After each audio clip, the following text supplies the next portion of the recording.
네, 오늘 우리 웨스트민스터 소요리 문답 23번째 시간이고요.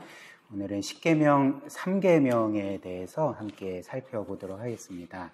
우리가 일단 3계명을 살펴보기 전에 지난 시간에 함께 나눈 1계명과 2계명 우리가 잠시 또 요약하고 3계명으로 넘어가면 좋겠는데요.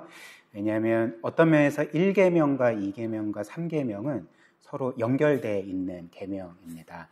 그렇기 때문에 우리가 1, 2계명을 다시 한번 이렇게 좀 빠르게 우리가 배운 내용들을 요약하고 복습하고 3계명으로 넘어가겠습니다. 일단 10계명의 1계명은 출애굽기 20장 3절 말씀처럼 너는 나 외에 다른 신들을 너에게 두지 말라이죠. 그리고 나 외에라는 이 히브리어 단어는 원래 의미가 무엇 위에라는 단어입니다. 외에라는 의미가 없는 것은 아니지만 주된 의미는 무엇 위에인 거죠. 그래서 너는 나 위에 다른 신들을 너에게 두지 말라. 즉 이것을 정확하게 우리가 해석을 하면 너는 나보다 앞선 그 어떤 신들도 너에게 두지 말라라는 의미가 됩니다. 그리고 이는 바꿔 말하면 하나님께서 이런 명령을 내리신 거죠. 너희의 삶에 나보다 더 우선순위가 되는 것은 없어야 된다. 그 어떤 신도 그리고 이 세상의 어떤 좋은 것도 나보다 우선순위가 되면 안 되고 내가 너희의 삶의 최우선순위가 되어야 되고 내가 너희의 삶의 궁극적인 의미와 목적이 되어야 된다. 너는 나만 예배하고 섬겨야 된다. 이런 계명이 바로 1계명입니다. 그래서 말씀드린 것처럼 1계명은 하나님보다 우선되는 다른 종교의 신들만 해당되는 것이 아니라 우리가 하나님의 자리에 놓고 하나님처럼 대하는 모든 것들이 해당됩니다. 재물이든 지위든 성공이든 쾌락이든 어떤 것든지 간에 이 1계명에서 하나님보다 앞서게 되면 이제 우상숭배가 되게 되는 거죠. 그리고 이어서 10계명의 2계명은 4절이죠. 너를 위하여 새긴 우상을 만들지 말라입니다. 그래서 1계명은 우리가 오직 하나님만을 영화롭게 하고 섬겨야 됨을 명한다면 이제 2계명은 우리가 하나님만을 예배하고 섬길 때에 어떤 방식으로 섬겨야 되는지를 우리에게 알려주는 계명입니다.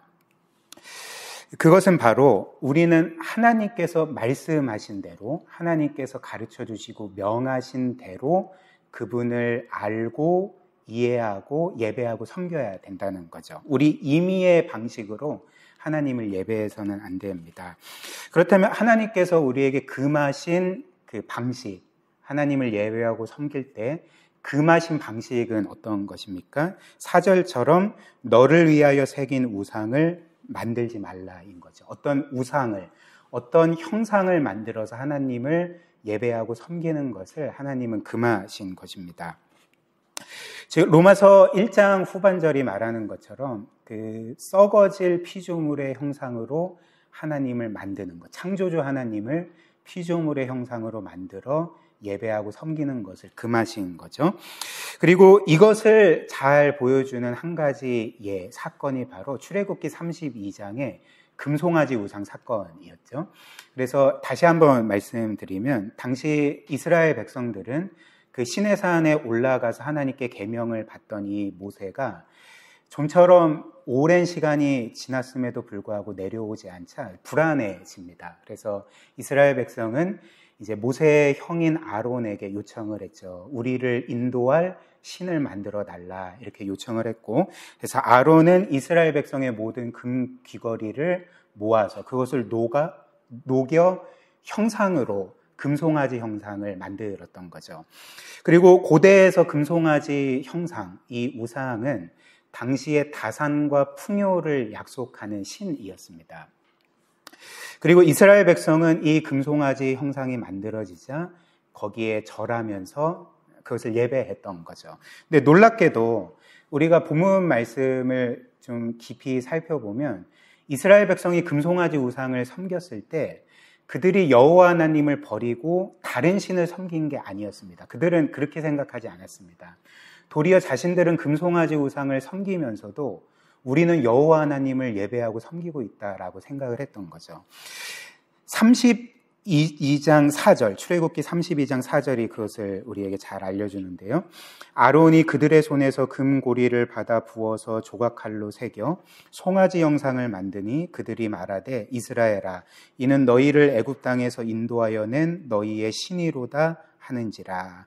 그래서 아론이 금송아지 형상을 만들었을 때 이스라엘 백성들이 그 형상을 보고 이것은 우리를 애굽에서 구원한 여호와 하나님이다라고 외쳤던 거죠. 그리고 그 금송아지를 마치 여호와 하나님인 것처럼 섬겼던 것입니다.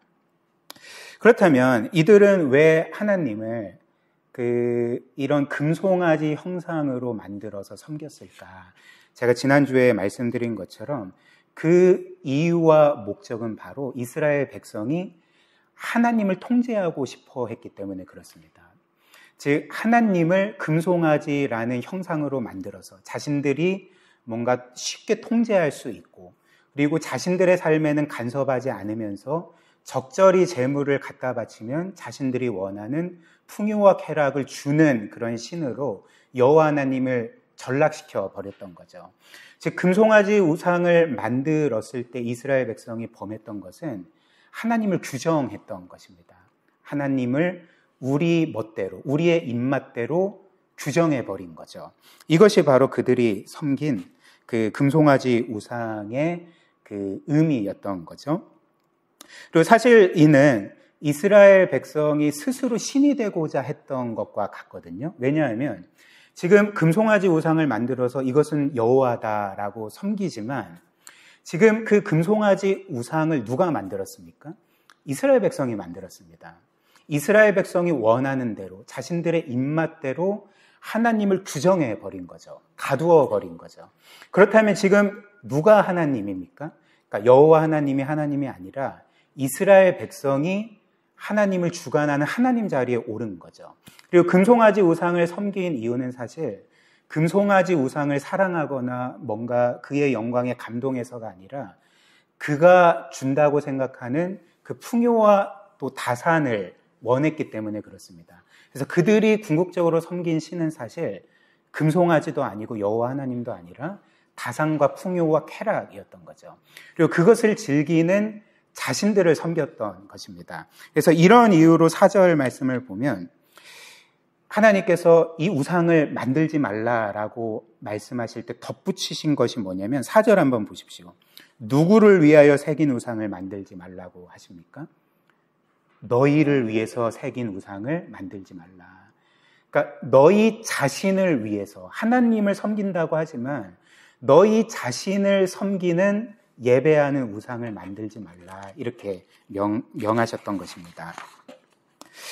그래서 결론적으로 이 10계명 2계명에 담긴 하나님의 메시지는 이런 거죠. 제가 말씀드린 것처럼 그 하나님은 이스라엘 백성과 우리에게 이렇게 선포하고 계시는 것입니다. 나는 창조주고 너희는 내가 너희를 창조한 그 창조주고 너희는 피조물일 뿐이다. 그렇기 때문에 너희를 규정하는 것은 바로 나고 너희는 나를 결코 규정할 수 없다. 내가 너희를 규정한다. 그리고 너희가 원하는 하나님이 아니라 바로 내가 너희에게 드러내는 선포해주는 이 하나님을 내가 너희에게 가르쳐준 대로 예배하고 섬겨야 된다. 그것만이 너희의 참된 생명과 행복이다라고 이제 선포해 주신 것이 이 10계명 2계명의 이제 진정한 의미가 되는 거죠. 그리고 하나님은 이렇게 우리에게 이런 거짓 우상, 새겨 만든 우상을 섬기지 말아야 될 이유를 이제 뭐라고 말씀하시냐면 나는 질투하는 하나님이다 이렇게 말씀을 하십니다. 5절 말씀처럼 나 너의 하나님 여호와는 질투하는 하나님인즉 이런 거짓 우상을 만들어 섬기지 말라 이렇게 말씀하신 거죠. 그리고 이는 바꿔 말하면 나는 너희가 내가 아니라 다른 신이나 다른 거짓 우상들을 예배할 때 나는 질투한다. 나는 너희를 원하고 그리고 너희의 사랑을 받고 너희의 예배를 받기를 원하는데 내가 원하는 것을 주지 않고 그것을 다른 신과 거짓 우상에게 주면 나는 질투하는 하나님이다. 이렇게 말씀을 하신 거죠. 근데 이것은 우리에게 좀 이상하게 들립니다. 하나님의 질투 혹은 질투하시는 하나님이라는 것은 우리에게 이상하게 들릴 수도 있지만, 그러나 이 하나님의 질투라는 것은 우리가 생각하는 것처럼 마치 사촌이 땅을 사면 배가 아픈 그런 지극히 이기적이고 자기 중심적인 질투의 감정이 아니라고 말씀을 드렸습니다. 오히려 하나님은 결코 질투하시지 않는 분입니다. 어떤 면에서는. 왜냐하면 사실 모든 게 다 그분 것인데, 모든 좋고 선하고 영광스러운 모든 것들을 무한하고 영원히 가지시는 분이 바로 하나님이신데, 하나님이 질투할 일이 뭐가 있으시겠습니까? 근데 하나님께서는 질투하신다는 거죠. 그렇기 때문에 하나님의 질투는 사촌이 땅을 사면 배가 아픈 질투가 아니라, 그런 자기중심적이고 이기적인 질투가 아니라 도리어 사랑하는 연인을 향한, 그 연인이 악한 자에게 속아서 자기를 떠나서 고통을 당하게 될 때에 그것에 대해서 마음 아파하고 동시에 분노하고, 그래서 자기가 사랑하는 그 연인을 어떻게든 자기에게 다시금 돌이키게 하려고 하는 그 질투가 바로 하나님의 질투인 것입니다. 그래서 바꿔 말하면 이 하나님의 질투는 우리가 참된 남편이신 하나님이 아닌 거짓 우상들을 섬기면서 고통당하고 우리의 삶이 파괴당하게 될 때 하나님은 그것을 견디실 수가 없어서 너무나도 마음 아파하시고, 한편으로는 분노하시고, 한편으로는 우리를 사랑하여 구원하시기 위해서 어떻게든지 우리를 그분께로 다시금 되돌리시기 위한 그분의 사랑의 열심이 바로 이 질투라는 거죠. 실제로 이 성경, 구약 성경에서 이 질투라는 단어가 제가 적어드린 것처럼 여기에는 제가 적어드리지 않았네요. 예, 뭐였죠? 히브리어? 예, 카나라는 단어죠. 그렇죠? 감사합니다. 이후에 적어놨네요. 이 히브리어 카나는 질투하다라는 의미도 있지만 열심이라는 의미도 있습니다. 즉 성경의 하나님의 질투는 하나님의 열심과 똑같은 단어인 거죠. 그래서 예를 들면 이사야 9장 6절 7절 보면 이제 이런 말씀이 있습니다. 그리스도 오시기 700년 전에 하나님이 그분의 아들을 우리를 위해 구세주로 보내실 거라는 이 예언의 말씀이었죠. 한번 보십시오. 이는 한 아기가 우리에게 낳고 한 아들을 우리에게 주신 바 되었는데 그의 어깨에는 정사를 메었고 그의 이름은 기묘자라 모사라 전능하신 하나님이라 영존하시는 아버지라 평강의 왕이라 할 것임이라. 그래서 하나님께서 한 아기, 한 아들, 즉 그분의 외아들 예수 그리스도를 우리를 위한 구원자로 보내주시고, 그리고 우리를 위하여 죽게 하심으로 우리를 구속하신다. 너희를 반드시 구원하겠다라는 약속을 주시지 않았습니까? 근데 이어서 하나님께서 뭐라고 말씀하시냐면 내가 너희에게 준 이 약속을 나는 반드시 지킬 거다. 어떻게 지키냐면 7절 말씀, 만군의 여호와의 열심히 이를 이루시리라, 이렇게 말씀을 하는 거죠. 여기에서 여호와의 열심은 여호와의 질투와 똑같은 단어입니다. 그러니까 바꿔 말하면 나는 너희를 향한 나의 사랑의 질투로 이 구원의 약속을 반드시 지킬 거다라고 약속을 하셨던 거죠. 그렇다면 하나님께서 우리의 삶에 이렇게 놀랍게도 열심을 내신다면, 우리를 너무나도 사랑하셔서 우리가 다른 거짓된 우상들을 섬길 때 질투하시면서 어떻게든지 우리를 그분께로 이끌고자 하시는 하나님이시라면, 심지어 그분의 외아들까지 우리를 위해 아낌없이 내어주실 정도의 열심을 우리에게 보이셨고 지금도 똑같은 열심으로 우리의 삶을 돌보고 계시다면 우리가 확신할 수 있는 게 무엇일까요? 우리의 삶은 전적으로 안전하다는 것. 우리의 삶은 우리의 손에 있지 않고 하나님의 손에 있고 하나님의 열심에 있기 때문에 우리의 삶은 전적으로 안전하다는 것을 우리가 확신할 수가 있는 거죠. 또한 로마서 8장이 약속하는 것처럼 이렇게 하나님께서 우리를 위해서 열심을 내신다면 우리에게 일어나는 모든 일이 합력하여 선이 될 것이고 우리는 결국에는 영원한 영광 가운데 인도받을 것을 우리가 확신할 수가 있게 되는 것입니다. 그리고 이런 우리를 향한 하나님의 놀라운 열심을 우리가 늘 믿고 확신할 때에 우리 또한 하나님을 향해서 열심을 낼 수가 있는 거죠. 거룩한 열심을 낼 수가 있는 것입니다. 이어서 오늘은 십계명 3계명을 살펴보겠습니다. 웨스트민스터 소율이 문답 53문, 53문입니다. 먼저 53문 제가 질문 읽고 답을 같이 읽겠습니다. 십계명의 3계명은 무엇입니까? 답, 십계명의 3계명은 다음과 같습니다. 출애굽기 20장 7절, 너는 너의 하나님 여호와의 이름을 망령되게 부르지 말라. 여호와는 그의 이름을 망령되게 부르는 자를 죄 없다 하지 아니하리라. 그리고 53은 제가 질문 읽고 답을 같이 읽겠습니다. 십계명의 3계명이 명하는 것은 무엇입니까? 답, 그것은 하나님의 이름들, 칭호들, 속성들, 규례들, 말씀, 사역들을 우리가 거룩하게 경외하며 사용하는 것입니다. 그래서 53문의 답에 나오는 하나님의 이름들, 칭호들, 속성들, 규례들, 율법들을 가리키죠. 그리고 말씀들, 사역들은 하나님께서 역사 가운데 그리고 성경을 통해 우리에게 드러내신 하나님의 모든 것입니다. 그러니까 하나님 자신을 가리키는 거죠. 근데 이 3계명의 핵심은 이렇게 하나님께서 우리에게 드러내시고 알려주신 하나님의 모든 것, 하나님 자신을 그리고 그분의 그 모든 것들을 우리가 거룩하고 또 경건하고 또 그분을 경외함으로써 대해야 된다는 것, 이것을 우리에게 명한다 이렇게 알려줍니다. 그리고 우리는 이 십계명 3계명의 의미를 더 정확히 알기 위해서는 이 출애굽기 20장 7절 이 3계명의 말씀 중에 두 단어의 의미를 알면 됩니다. 제가 다시 읽어드리면 3계명은 너는 너의 하나님 여호와의 이름을 망령되게 부르지 말라이지 않습니까? 여기에서 우리는 이름과 또 망령되게 하다는 것이 무슨 의미인지를 알 때 이 계명의 의미를 알게 됩니다. 일단 첫 번째로 이름입니다. 성경에서 이 이름이라는 것은 단지 그 이름을 가진 그 사람의 어떤 호칭 정도가 아닙니다. 성경에서 이 이름이라는 것은 그 이름을 가진 사람의 존재, 그리고 본질, 특성을 의미하는 것이라는 거죠.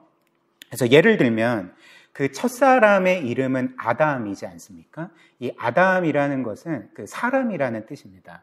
근데 동시에 이 아담이라는 히브리어 단어는 그 아다마라는 흙이라는 단어에서 유래된 단어거든요.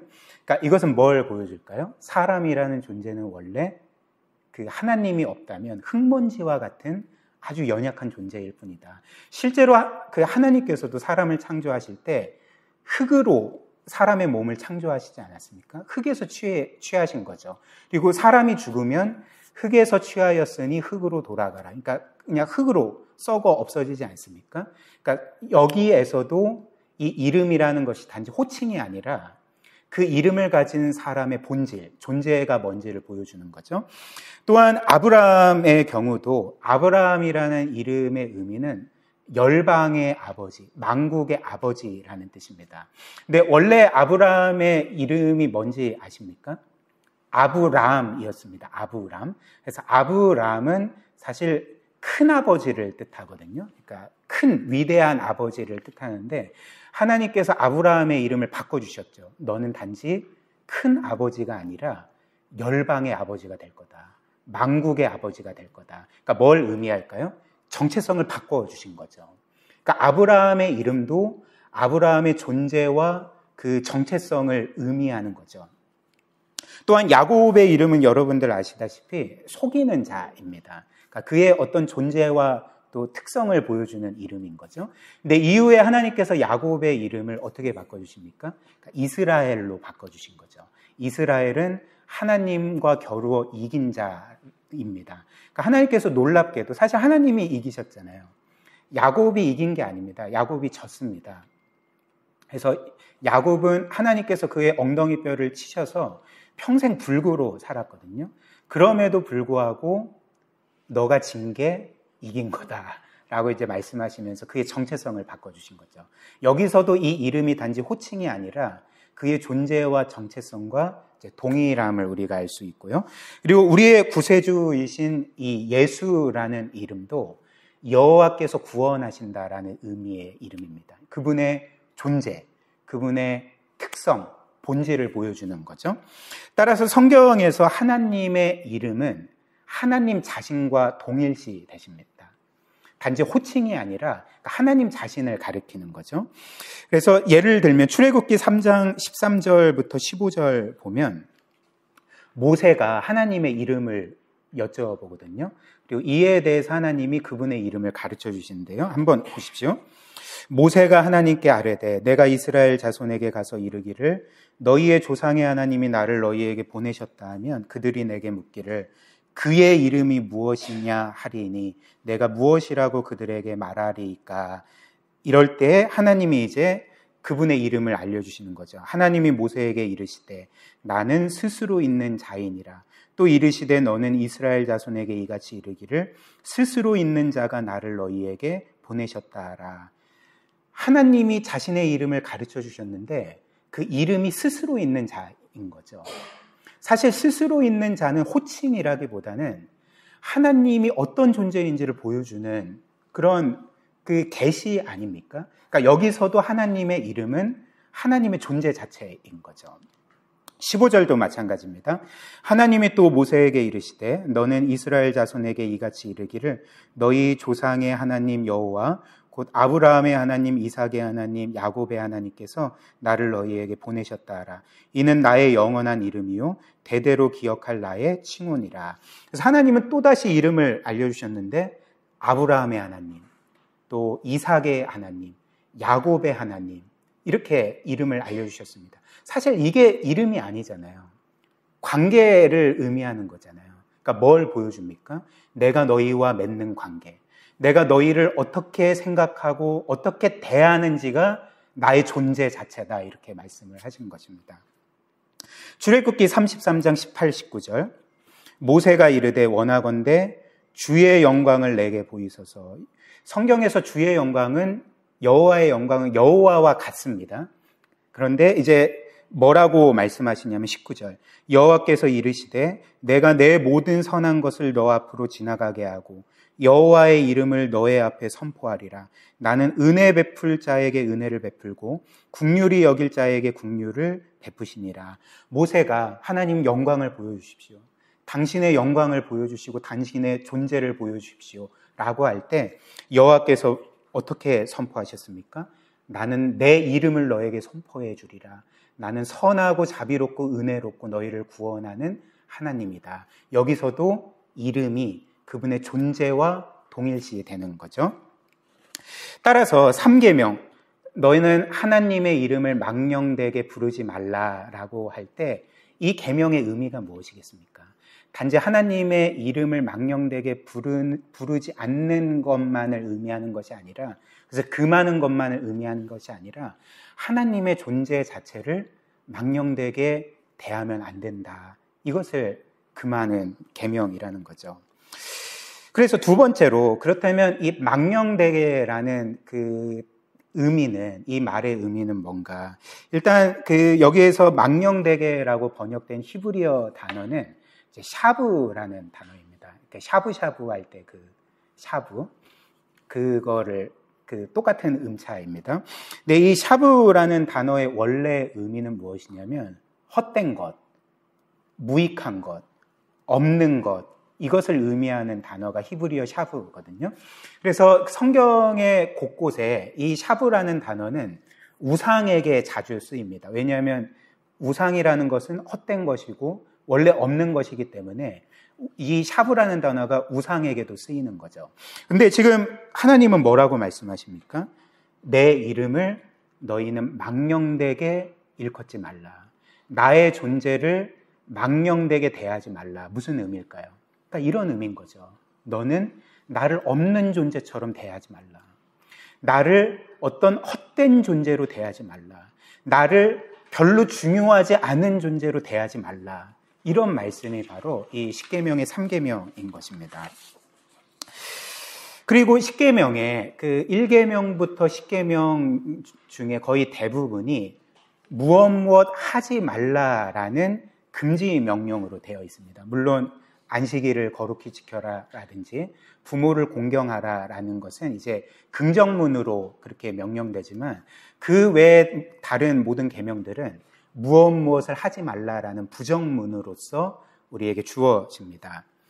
그렇다면 우리가 이 십계명이 이렇게 부정문으로 돼 있으니까 무엇 하지 말라라고 되어 있으니까 그냥 그것을 하지 않으면 십계명을 지키는 것일까요? 그렇지 않습니다. 제가 적어드린 것처럼 예를 들면 무신론자가 있다고 해봅시다. 무신론자는 어떤 신도 믿지 않죠? 그렇다면 무신론자는 어떤 신도 믿지 않으니까 십계명 1계명을 지킨 것이 됩니까? 여호와 외에 다른 신을 섬기지 않으니까. 나는 아무 신도 섬기지 않으니까 나는 이 계명을 지킨 겁니다 라고 말할 수 있습니까? 그렇지 않죠. 십계명에 무엇을 하지 말라라는 계명은 그것만 안 하면 지키는 계명이 아니라 반대되는 것을 너희는 적극적으로 행해야 된다. 이것을 내포하는 거죠. 예를 들면 1계명뿐만 아니라 6계명에 살인하지 말라, 7계명에 간음하지 말라, 8계명에 도둑질하지 말라는 단지 그것만 안 하면 이 계명을 지킨다는 것이 아니라 그것과 반대되는 적극적으로 이웃을 사랑하고 이웃의 생명을 사랑하고 또 성적으로 순결함으로 이웃에게 유익을 주고 또 이웃의 어떤 재산들을 빼앗지 않고 도리어 그들에게 유익이 되는 삶을 살라라는 계명인 거죠. 십계명도 탐내지 말라라는 계명 아닙니까? 그러니까 탐내지 않으면 이 계명을 지키는 것이 아니라 더 나아가서 너희는 여호와 하나님으로만 만족하고 기뻐하고 감사하는 삶을 살아야 된다. 그러니까 이것을 명하는 거죠.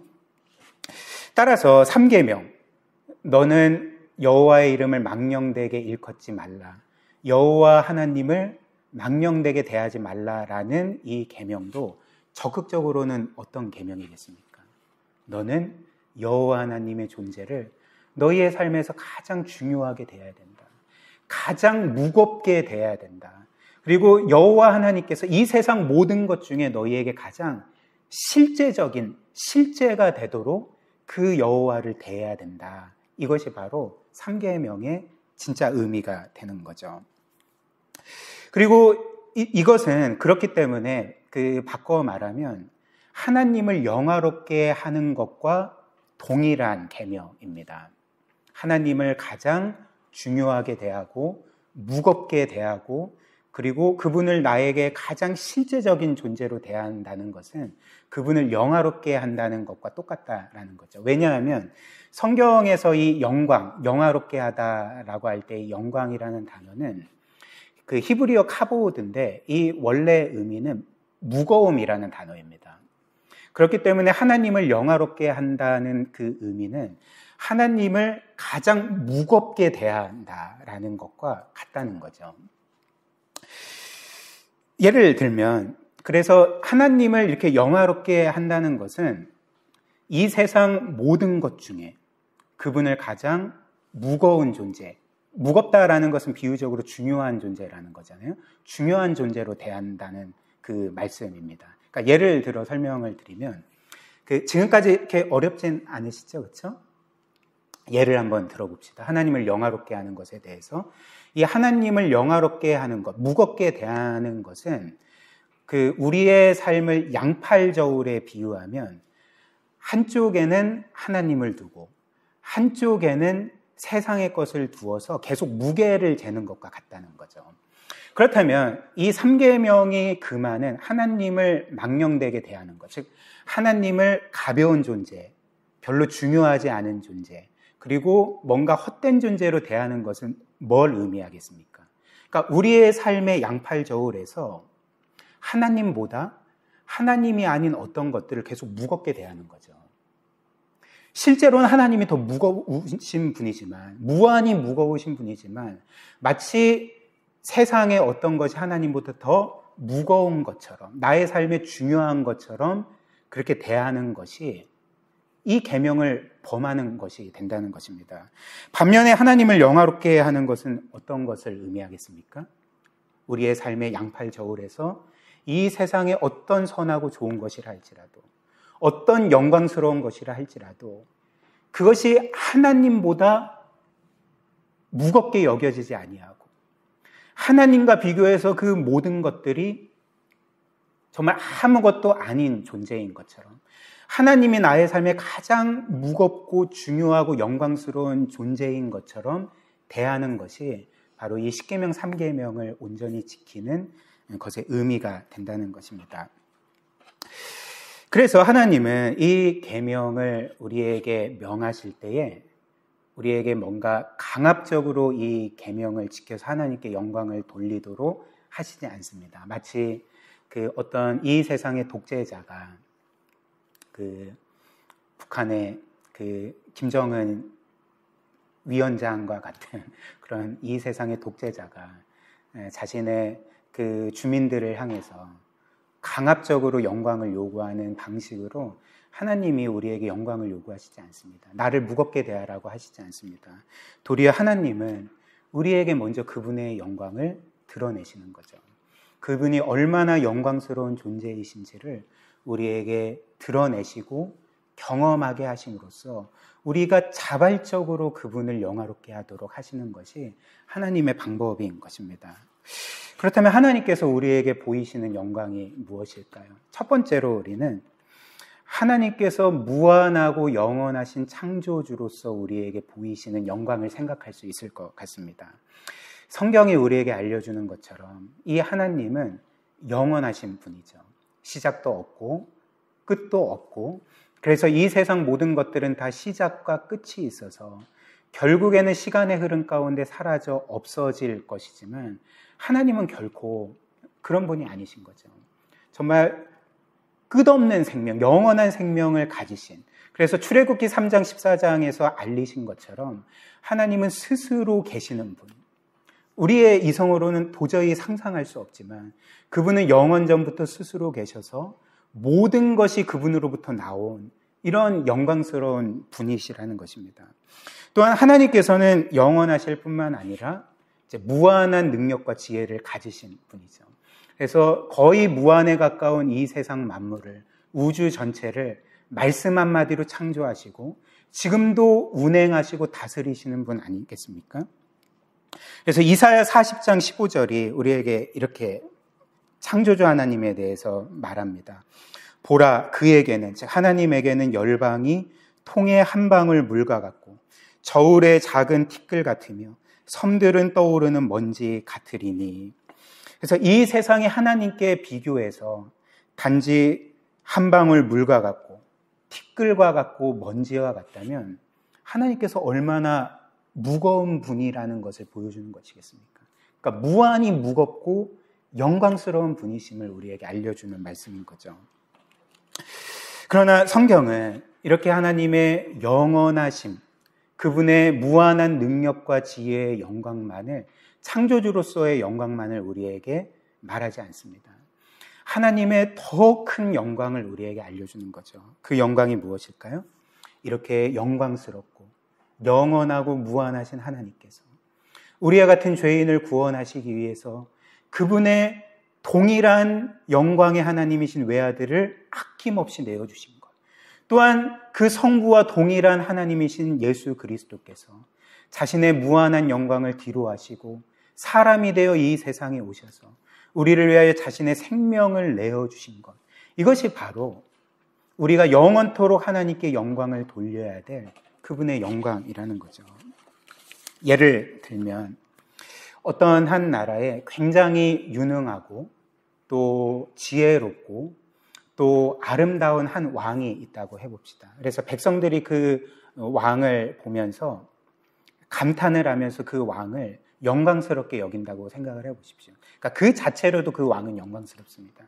근데 만약 그 왕이 전쟁에 나아가서 자신의 그 백성들을 지키기 위해서 생명을 내어줬다면 백성들은 이 왕을 어떻게 생각했습니까? 그 왕의 능력과 지혜와 아름다움도 너무나도 영광스럽지만 그런 왕이 자신들을 위해 생명을 내어줬다는 것에 대해서 더 큰 영광을 발견하게 될 것입니다. 하나님은 이 세상의 군왕들과는 비교할 수 없는 분인 거죠. 무한히 영광스러운 하나님께서 그 자체로도 영광스러운데 그 영광을 내려놓으시고 자신의 생명을 우리를 하여 내어주신 것을 우리가 볼 때 우리는 그 하나님의 놀라운 영광을 영원토록 찬양할 수밖에 없게 되지 않겠습니까? 그래서 에베소서 1장은 우리를 향한 하나님의 영원한 사랑과 구원 계획, 그것을 말한 후에 6절에서 이렇게 말합니다. 이는 그가 사랑하시는 자 안에서 우리에게 거저 주시는 바 그의 은혜의 영광을 찬송하게 하려는 것이라. 하나님의 궁극적인 목적이 바로 그분의 최고의 영광인 그분의 아들을 내어주시고 생명을 내어주신 영광을 보여주심으로써 그 은혜의 영광을 영원토록 찬양하게 하시고 기뻐하게 하시는 것이 하나님이 우리를 구원하신 목적이라는 것입니다.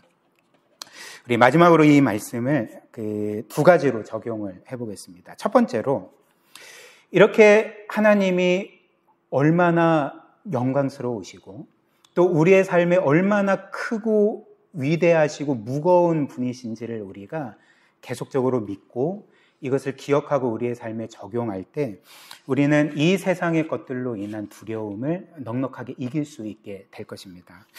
한번 생각을 해보십시오. 우리의 삶에서 그 두려움을 경험할 때가 많지 않습니까? 두려움이 엄습할 때가 많습니다. 재정적으로 어려울 때 우리는 두려워하고 또 당장 재정적으로 어렵지 않더라도 이후에 뭔가 어려워질 것을 생각하면서 두려워할 때가 있습니다. 또한 내가 하는 일에서 실패할까 봐 두려워하고 또 사람들이 나에 대해서 뭔가 안 좋게 생각할까 봐 나를 거부할까 봐 두려워할 때도 있죠. 그리고 이런 두려움의 감정은 우리에게 어떤 면에서 지극히 당연한 것입니다. 이상한 게 아닙니다. 왜냐하면 우리 모두가 인생일 뿐이고 연약한 존재이기 때문에 두려움을 갖는 것은 당연한 거죠.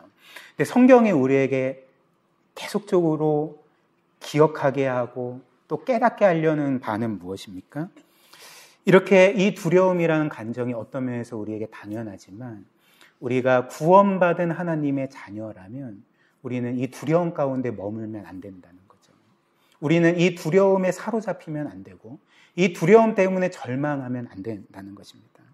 왜냐하면 우리의 아버지이신 하나님께서 이 세상 모든 것을 합친다 할지라도 그분이 훨씬 더 크고 위대하시고 무거운 분이시기 때문에 그 하나님께서 여전히 이 세상 모든 것들을 다스리시고 특별히 우리의 최고의 유익을 위하여 주관하고 계심을 우리가 믿을 때 아까 제가 예를 든 것처럼 우리의 삶의 양팔 저울에서 이 하나님의 무게를 우리가 계속적으로 기억하고 그 하나님을 정말 무겁고 영광스럽게 대할 때에 우리는 이 세상의 두려움을 떨쳐낼 수가 있는 것입니다. 평안할 수가 있는 거죠.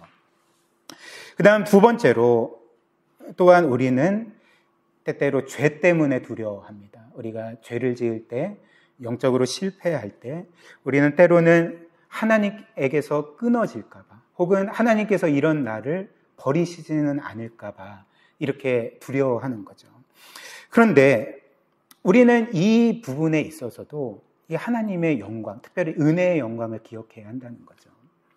우리가 사실 죄로 인하여서 이렇게 두려워하고 절망하는 이유는 무엇입니까? 우리의 죄가 하나님의 은혜보다도 크다고 생각될 때, 우리의 죄가 하나님의 사랑보다도 크다고 생각할 때, 우리의 죄가 심지어 그리스도의 보혈보다도 크고 무겁다고 생각할 때 우리는 죄 때문에 절망하게 되는 거죠. 그러나 그리스도께서 하나님이신 그분께서 우리를 위해 자신의 무한한 생명을 내어주심으로 이룬 그 대속이 무한한 것임을 우리가 기억한다면 이 세상 모든 사람들의 죄를 영원히 덮고도 남는 것임을 기억한다면 그리고 그 피가 이미 나의 모든 죄를 영원히 대속했다는 것을 우리가 믿는다면 이 양팔 저울에서 그리스도의 보혈이 모든 죄보다 더 무겁고 영광스럽다는 것을 우리가 계속적으로 기억한다면 우리는 이 죄로 인한 두려움을 떨쳐낼 뿐만 아니라 그리스도 안에서 이 죄사함을 확신하면서 기쁨과 구원의 확신을 누리게 되는 것입니다. 그래서 마지막으로 찬송가 252장 나의 죄를 씻기는 예수의 피밖에 없네 이 찬양 가사가 이렇습니다. 한번 들어보십시오. 나의 죄를 씻기는 예수의 피밖에 없네. 다시 정케하기도 예수의 피밖에 없네. 나를 정케하기는 예수의 피밖에 없네. 사죄하는 증거도 예수의 피밖에 없네. 나의 죄 속하기는 예수의 피밖에 없네. 나는 공로 없으니 예수의 피밖에 없네. 평안함과 소망은 예수의 피밖에 없네. 나의 의는 이것뿐 예수의 피밖에 없네. 그래서 마지막 5절이 이와 같습니다. 이처럼 예수의 피가 영원하고 무한하기 때문에 영원토록 내 할 말 예수의 피밖에 없네. 나의 찬미 제목은 영원히 예수의 피밖에 없네. 우리 함께 기도하도록 하겠습니다.